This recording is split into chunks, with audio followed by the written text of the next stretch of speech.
What's up, everyone? Welcome to Finance with Tony. With Tony. I'm Tony, and here we are sharing some ideas about a frugal lifestyle. Um, Welcome to my channel, and I decided to start this channel with observation of my city where I live now, which is Novosibirsk city, is an unofficial capital of Siberia.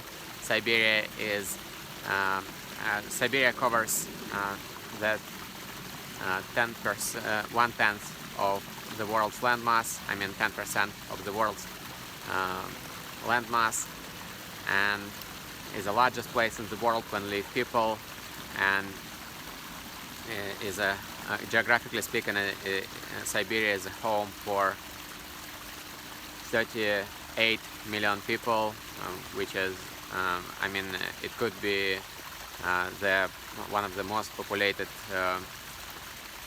countries in Europe, but last 500 years it's part of Russia, and on the background you can see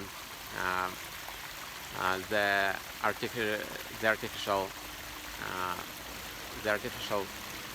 waterfall. It's a small piece of infrastructure, beautiful landscape near the business center where is situated my fitness club. So in this video I guess oh, by the way, the reason why I started to show my frugal lifestyle, my habits with observation of infrastructure. I guess it will be easier to connect the dots, how my financial habits playing on the ground. And I'm 38. A couple of years ago I left my company that I sold to the major competitor, but at the end of the day I end up high and dry after 8 years building my business, my own company, of building my own company and running my own company. Nevertheless, I'm able to not only to meet the ends, but also maintain quite a comfortable lifestyle, like fitness club, outdoor dining, and also maybe not luxury, but quite a decent lifestyle, I guess.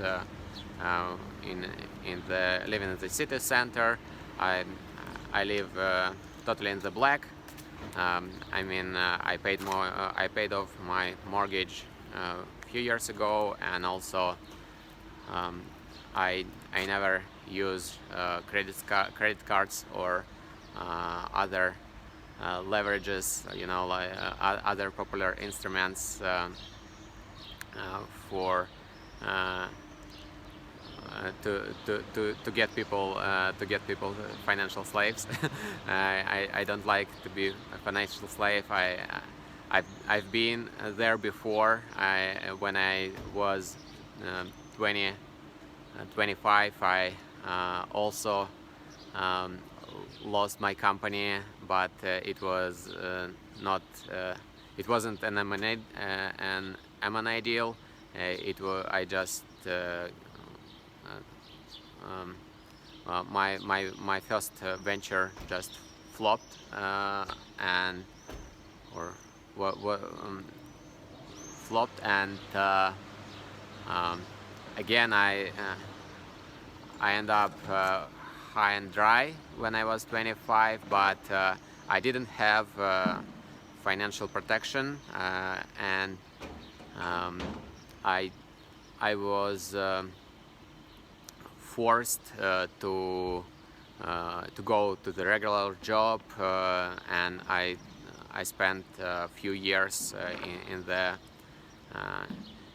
in in in the global companies. I used to work as a sales representative in polymer giants from Europe, and back to the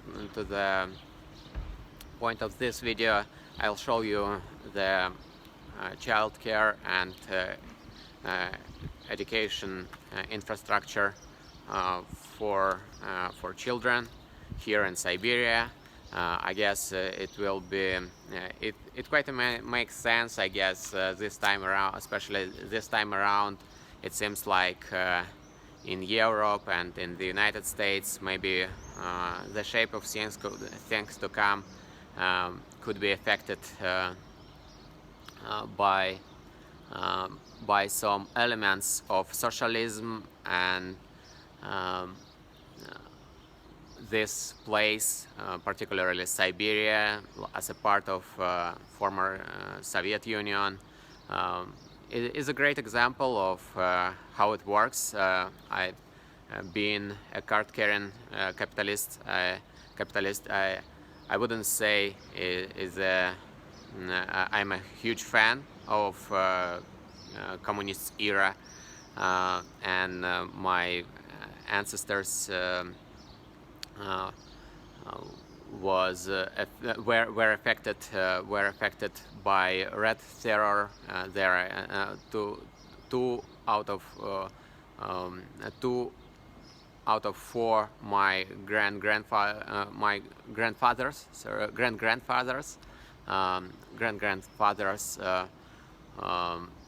are Red Terror survivors. They lost their property that they are building. They've built here from late of 19th century. So let's get our hands to the dirty business of child care and education for children infrastructure here in Siberia, and we'll start with observation of art school. You know, if you by the way, we have public education system, and also we have private education system, but the vast majority of population using public education system, of course, and Russia has 70% education degree rate. Sorry, 60,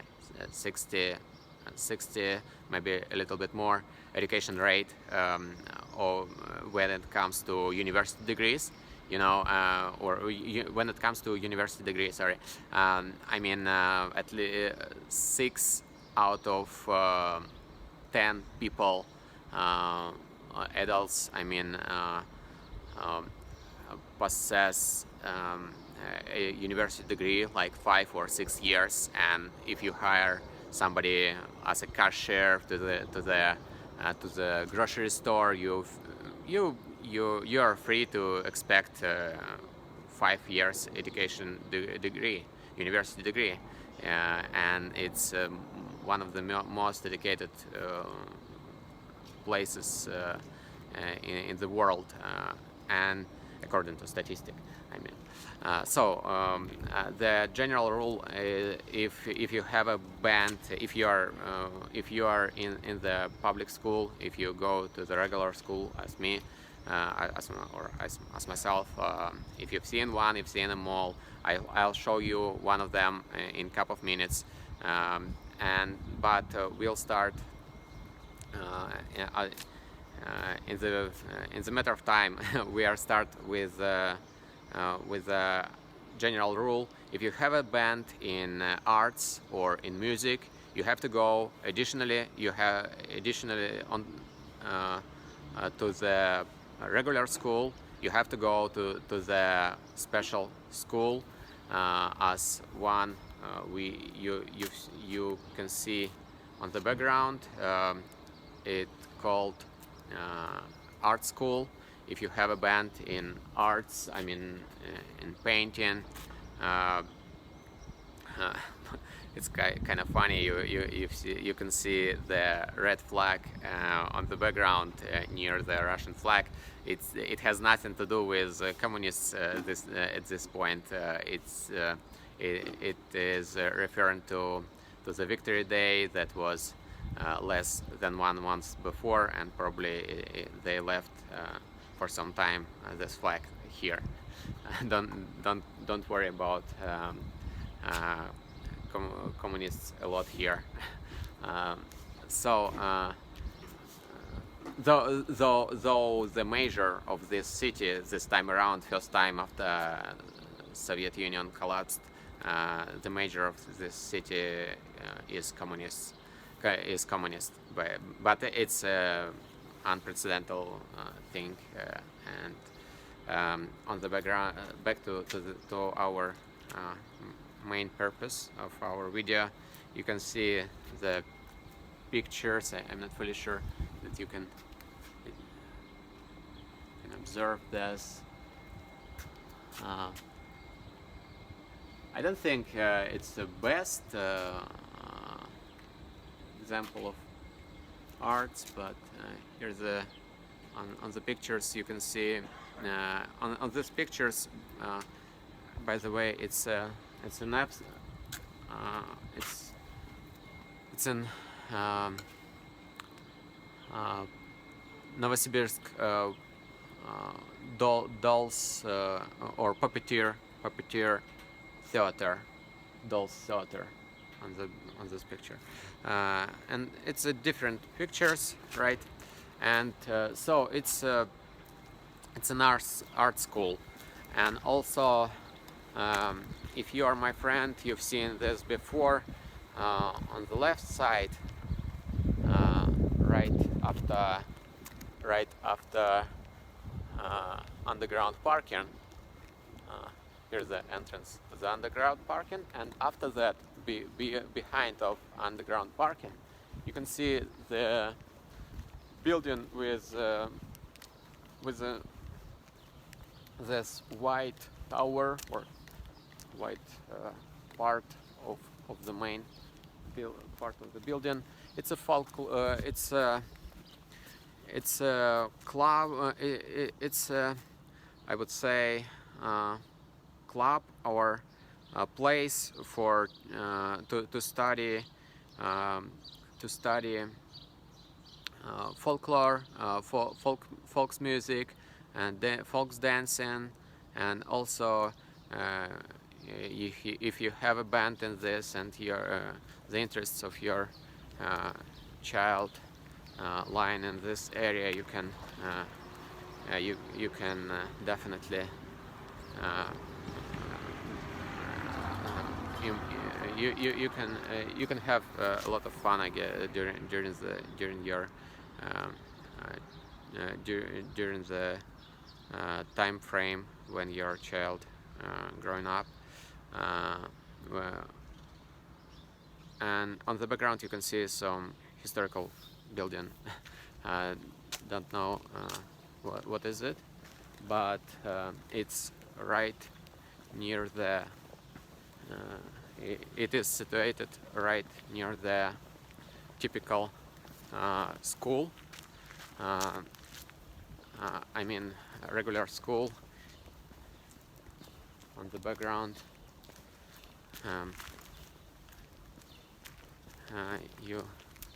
you can see after trees you'll see this. So I thought, before I started to do this video, I thought maybe it's better to make video when in the workday, because today is a Sunday and nobody is here. But I guess it will be better in terms of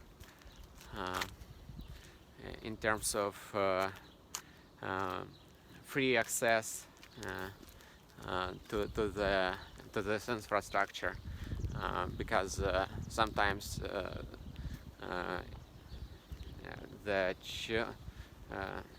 sometimes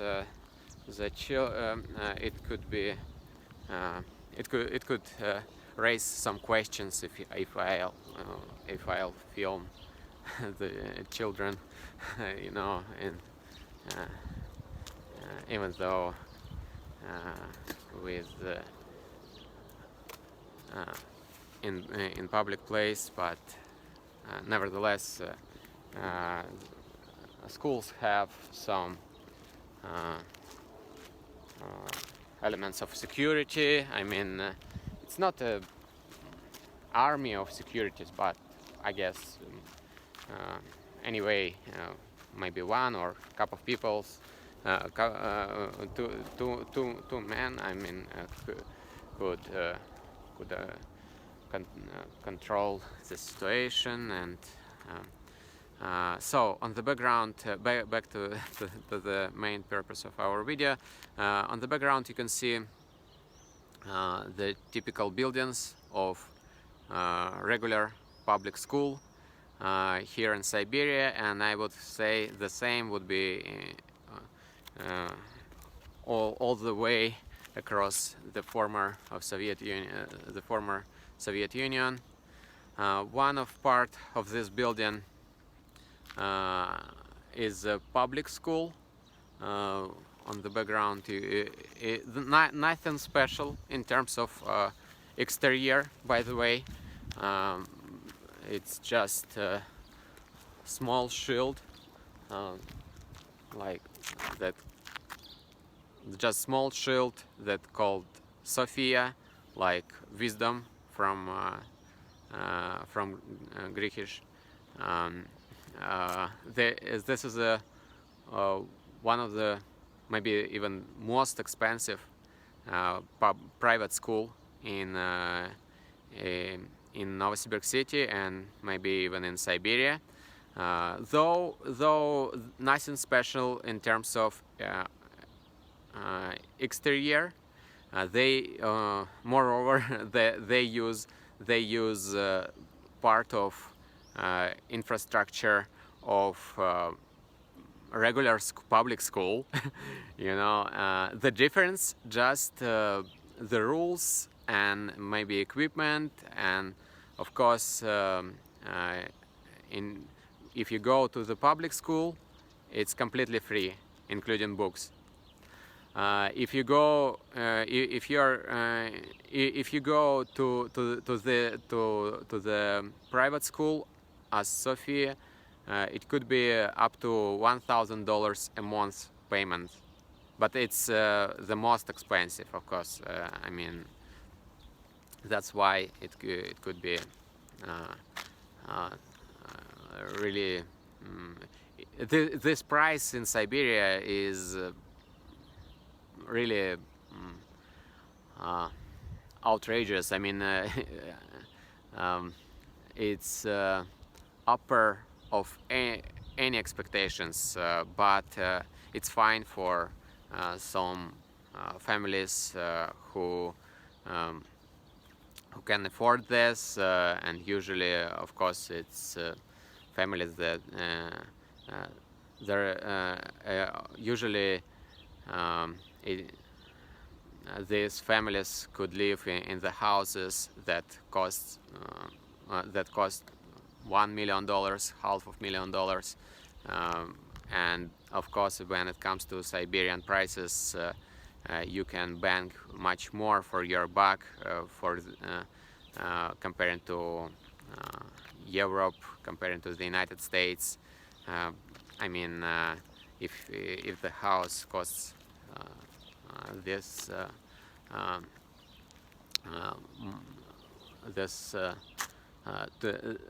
so much, it means it will be equal to the maybe $3 or $5 million house in the United States or in Europe. So I guess I wouldn't uh, I, I wouldn't film something inside the school, because the school building, because I have a plan to show you. So just a second, I'll show you the last parts of yeah. On the background they have a swimming pool that called Barracuda, a swimming pool, and definitely it it could they could charge some additional money for for access to the swimming pool. And also you can see the entrance to the to the public school. I mean regular regular school. Nothing different, I mean, comparing to Sofia or any other school. Usually, of course, you can some elements look some elements a little bit looks a little bit ghetto, right? But it's just a tunnel between buildings. So on the background you can see indoor you can see indoor workout place. Usually sports is quite sport education is intrinsic value of our education system, of Russian education system or former Soviet education system. You know, it's also the same rule as I did say before. If you have a band in some sports, you have to go to be you have to go also in sports school, and you'll get access to the trainers. Your life would be completely taken by the system, but it's great opportunities for children in any directions of Olympic types of sports, for instance. Here's a pretty spacious outdoor, pretty spacious territory. Here's the one field for outdoor exercising, and also the larger one is it's just a yard. There is just a yard on the background, also quite a spacious. I can't make full video about this, but and here's also really spacious field or stadium for outdoor activities, but they have they make some repairment of this place because when last year when pandemic hit, I used to make exercise. I used to exercise in here. There was a lot of there was a lot of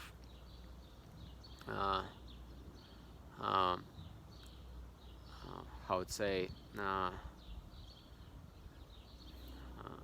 there was there was a street workout place for different activities, but this time around they destruct this. I mean, initiate to upgrade this outdoor workout place.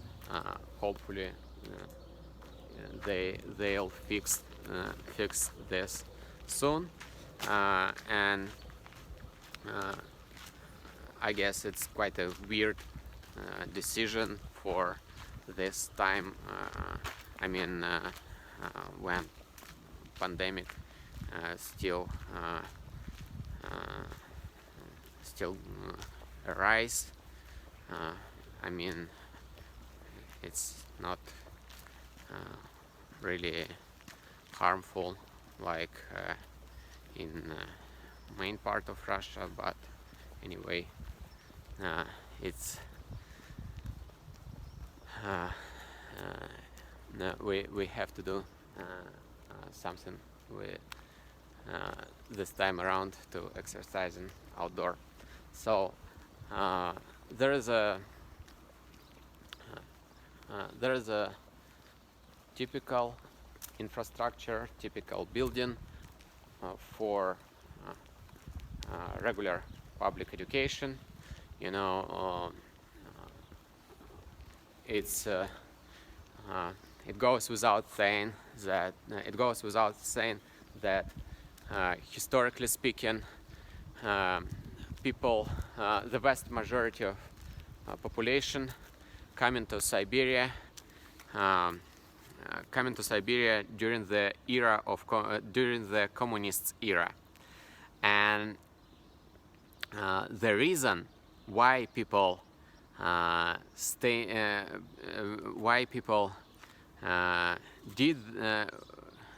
came here was that Soviet government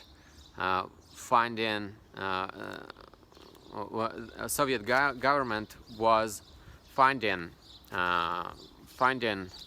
the workplaces here in Siberia, and usually it was general concept that you go live to Siberia, you are working to Siberia, you get higher salary, higher level of wages in all directions, in all professional fields. But of course, this time and it was a way for people to get money for to get more money faster, and also of course usually it was usually it were young people who came here, who came to Siberia, and the interest of the part of interest of these people, of course, or the part of issue for Soviet government was to supply proper education and a child care system, and that's why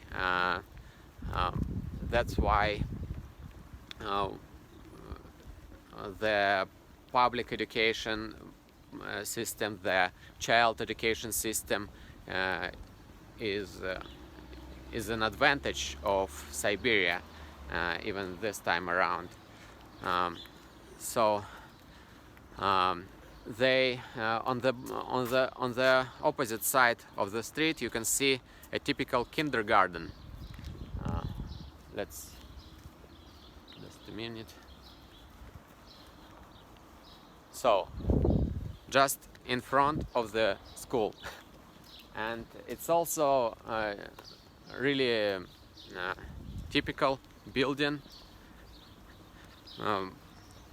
By the way, I didn't show you the old building of the school. It's too spacious. It's too large. But on the trees, behind of the trees, you can see that it's massive. So on the background, you can see the typical kindergarten. If you've seen one, you've seen them all. But it's a Soviet kindergarten.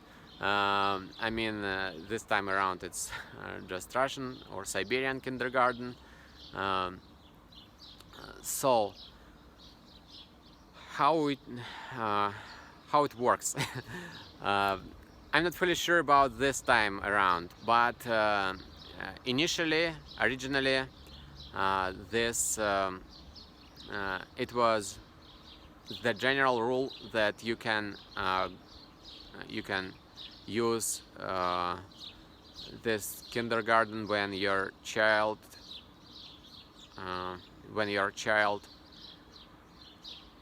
is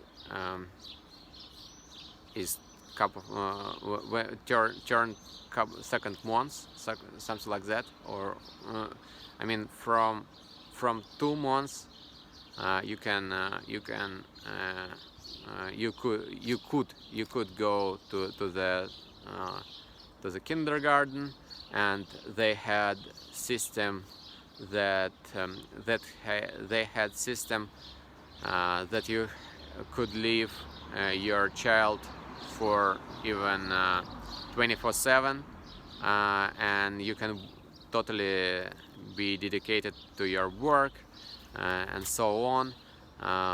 Of course, they have multiple types of eating, and also day nap, of course, and also they have territory. Usually they have territories for recreational activities. I mean, playground. I'll show you the playground. And I guess that's why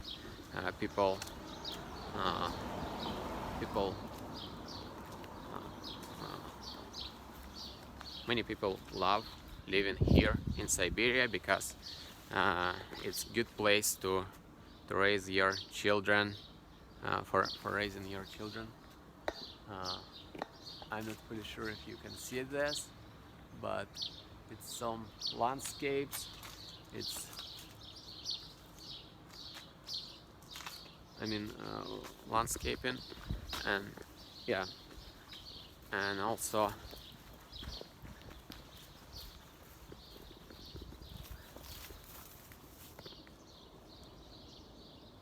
yeah, if you can see, here is a playground for children in kindergarten. It's a typical one. This kindergarten called Golden Key because of the fairy tale about Buratino. It's a story about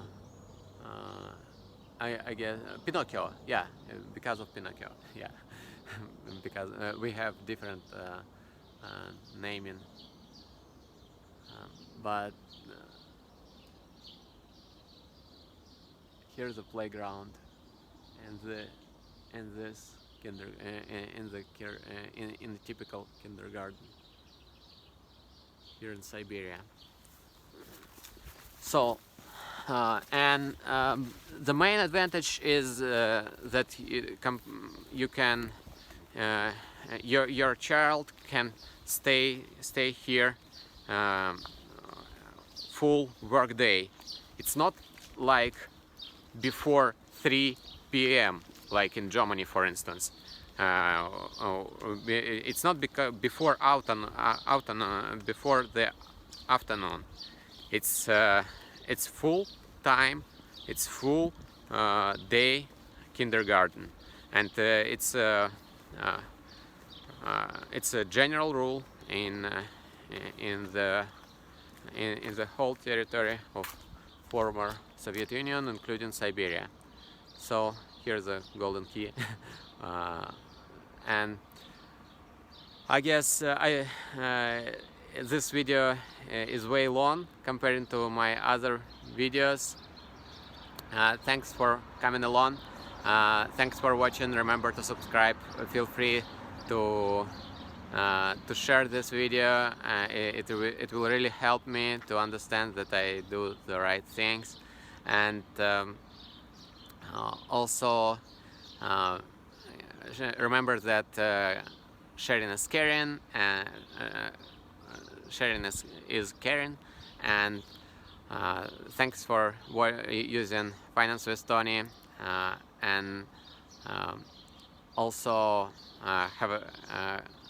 feel free to put your questions or comments in the comments below, and also thanks for coming along again. Hopefully see you in next one. Have an awesome day. Have a great one.